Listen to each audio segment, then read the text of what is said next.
Assalamualaikum warahmatullahi wabarakatuh. Bismillahirrahmanirrahim. Alhamdulillahirabbil alamin wassalatu wassalamu ala asyrafil anbiya'i wal mursalin sayyidina Muhammad wa ala alihi wa sahbihi ajma'in.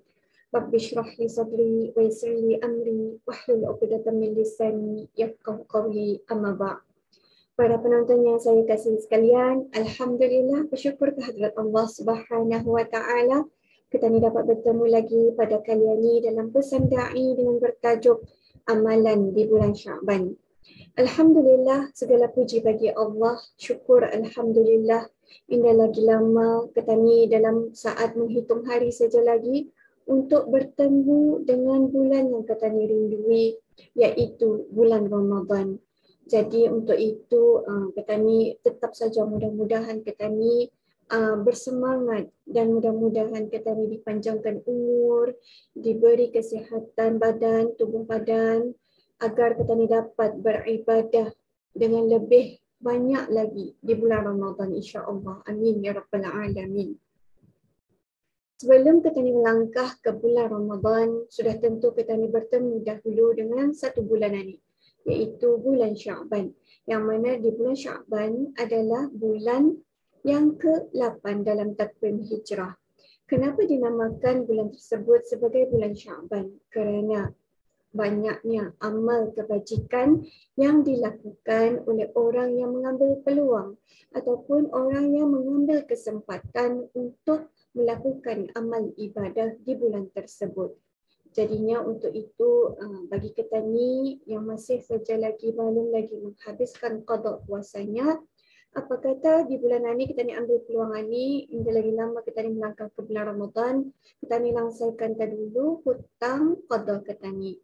Okey, agar mudah-mudahan ibadah kita ni lebih mudah diterima oleh Allah Subhanahu wa taala. Para muslimin dan muslimat yang dirahmati Allah Subhanahu wa taala. Dalam kita ni merayakan untuk menyambut kedatangan bulan Ramadan ini, cuba apa kata kita ni cuba dulu kita ni untuk melatih diri kita ni untuk banyakkan amal ibadah kita ni di bulan Sya'ban. Kadang-kadang ada yang saya terjumpa juga mengatakannya, katanya di bulan Sya'ban ini tahnya dirinya melatih dirinya untuk berpuasa sunat agarnya semasa nanti di bulan Ramadan indah akan merasa lebih berat untuk melakukannya. Dan juga ada juga yang berazamnya di bulan Sya'ban ini sudahnya untuk mengkhatamkan Al-Quran. Sudah ada azam untuk mengkhatamkan Al-Quran. Artinya walaupun lemah bacaannya, tapi di bulan Sya'ban ini ia berusaha untuk dapat mengkhatamkan Al-Qurannya sewaktu di bulan Ramadan nanti. Jadinya untuk itu bulan Sya'ban ini bukan saja kita ni berpuasa sunat untuk menambah amal ibadah kita ni, tetapi sebenarnya untuk melatih diri kita ni agar apabila kita ni memasuki bulan Ramadan, kita ni sudah bersedia untuk menghadapinya. Alhamdulillah. Jadi untuk itu ingin saya kongsikan hadis daripada Rasulullah sallallahu alaihi wasallam. Atadruna lima summiya Sya'ban? Qalu Allah wa rasuluhu a'lam. Qala li'annahu yatasha'abu fihi khairun katsir. Tahukah kamu sekalian mengapa dinamakan bulan Sya'ban itu? Mereka menjawab, Allah dan Rasulnya lebih mengetahui. Baginda Rasulullah sallallahu alaihi wasallam bersabda, kerana di dalam bulan itu berkembanglah kebaikan yang banyak sekali. Masya Allah.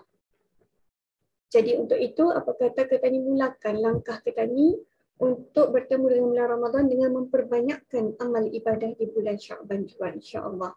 Dan juga ingin saya kongsikan mengenai dengan keutamaan bulan Sya'ban yang mana dalam hadis baginda Rasulullah sallallahu alaihi wasallam ada menyatakan, kana Rasulullah sallallahu alaihi wasallam yasumu hatta naqul la yuftir wa yuftiru hatta naqul la yasum, fama ra'aitu Rasulullah sallallahu alaihi wasallam istakmala siyama syahrin illa Ramadan wa ma ra'aituhu aktsara siyaman minhu fi Sya'ban.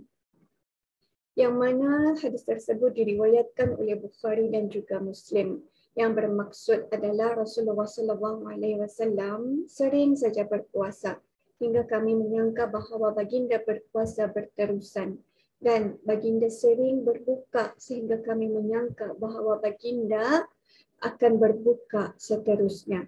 Aku tidak pernah melihat baginda berpuasa sebulan penuh kecuali pada bulan Ramadan, dan aku tidak pernah melihat baginda berpuasa sunat dalam sebulan lebih banyak daripada puasanya di bulan Syaban.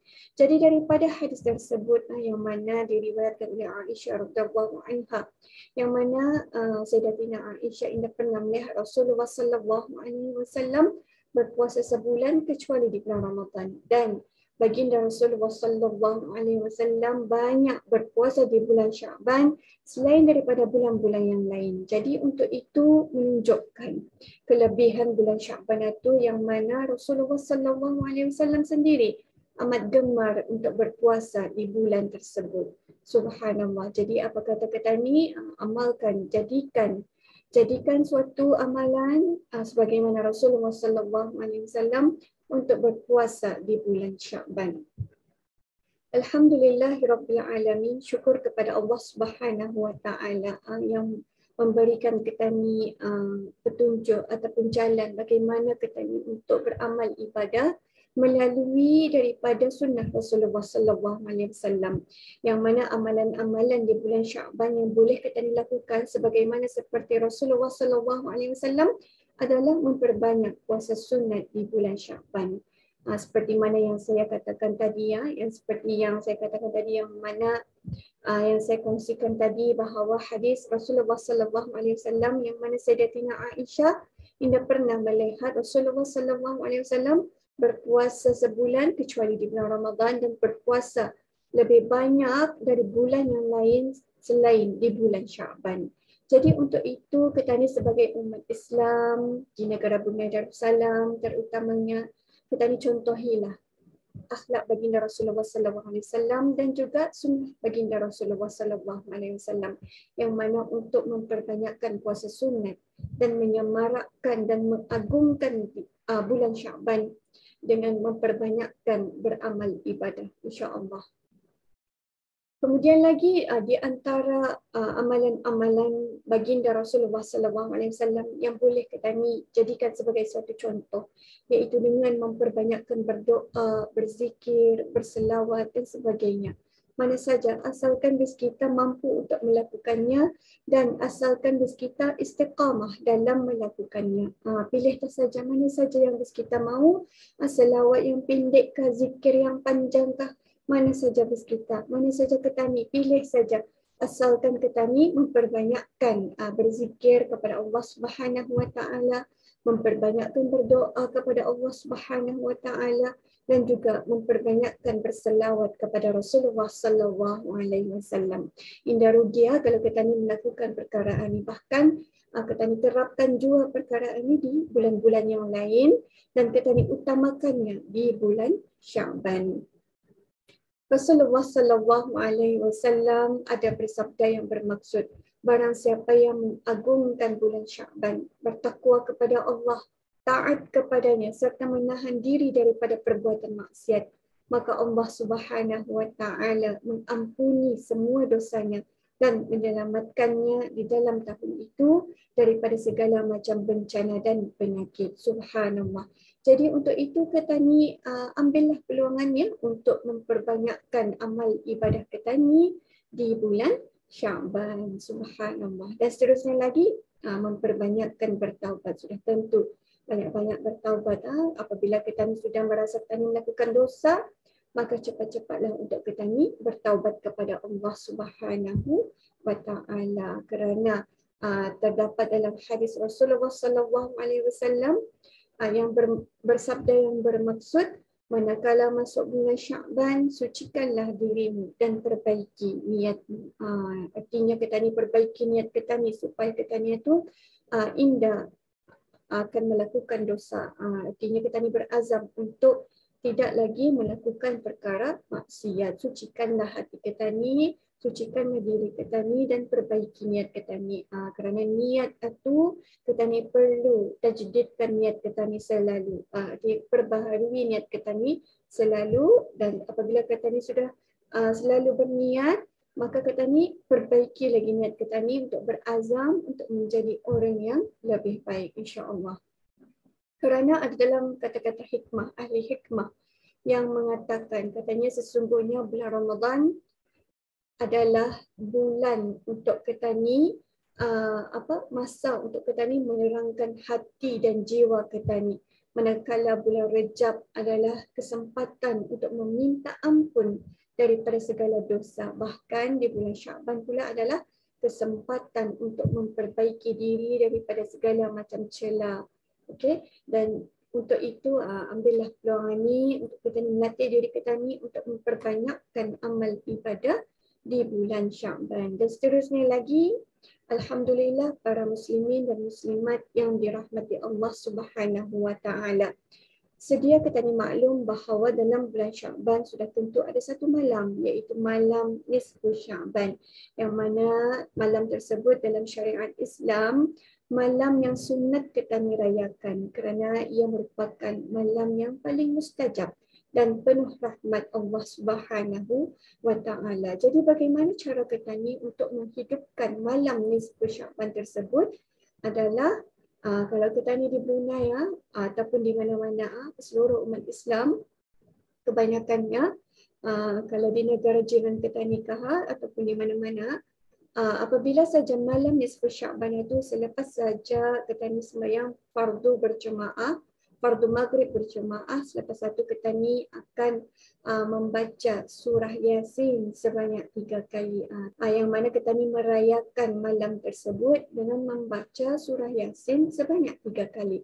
Yang mana kita ni lakukan selepas kita ni sembahyang fardu maghrib berjemaah kalau boleh.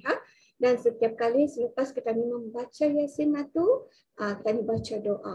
Mohon kepada Allah Subhanahu wa taala. Yasin pertama kali diniatkan untuk kita ni memohon panjang umur. Kemudian lagi bacaan kali kedua kita ni niatkan untuk memohon agar dijauhkan daripada bala dan bencana. Dan bacaan pada kali ketiga kita niatkan untuk memohon murah rezeki yang halal.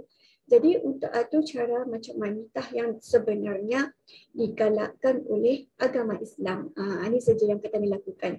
Jangan sampai kita ni melakukan sembahyang sunat nisfu Sya'ban, malam nisfu Sya'ban. Itu nada tua sebenarnya.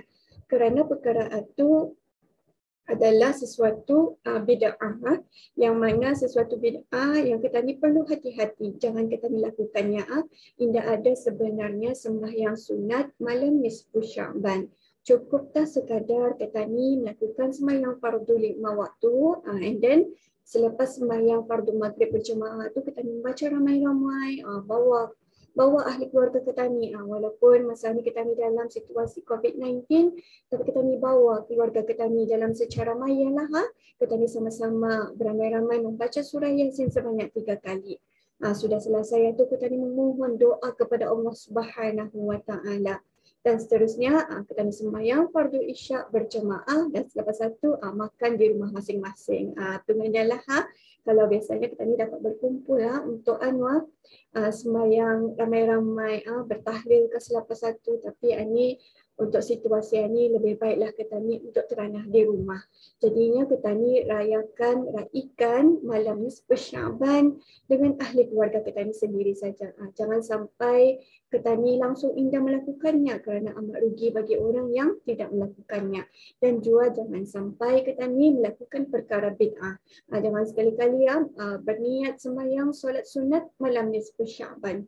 Tidak ada sebenarnya tu, kerana perkara itu adalah tidak sabit dalam ajaran agama Islam.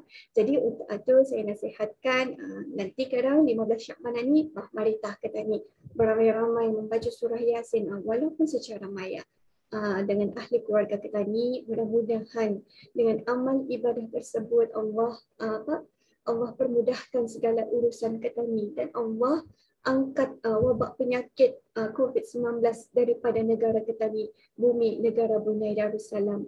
Mudah-mudahan dengan cara itulah negara Brunei Darussalam aman, tenteram daripada wabak penyakit COVID-19 ini, insya-Allah. Mudah-mudahan, dan untuk itu juga mudah-mudahan Allah memberkati kita ni semua dalam bulan Rejab dan bulan Syaban ini, dan sampaikan kita ni ke bulan Ramadan yang akan datang menjelang nanti, insya-Allah.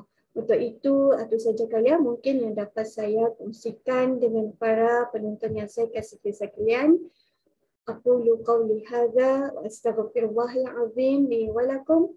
Wassalamualaikum warahmatullahi wabarakatuh.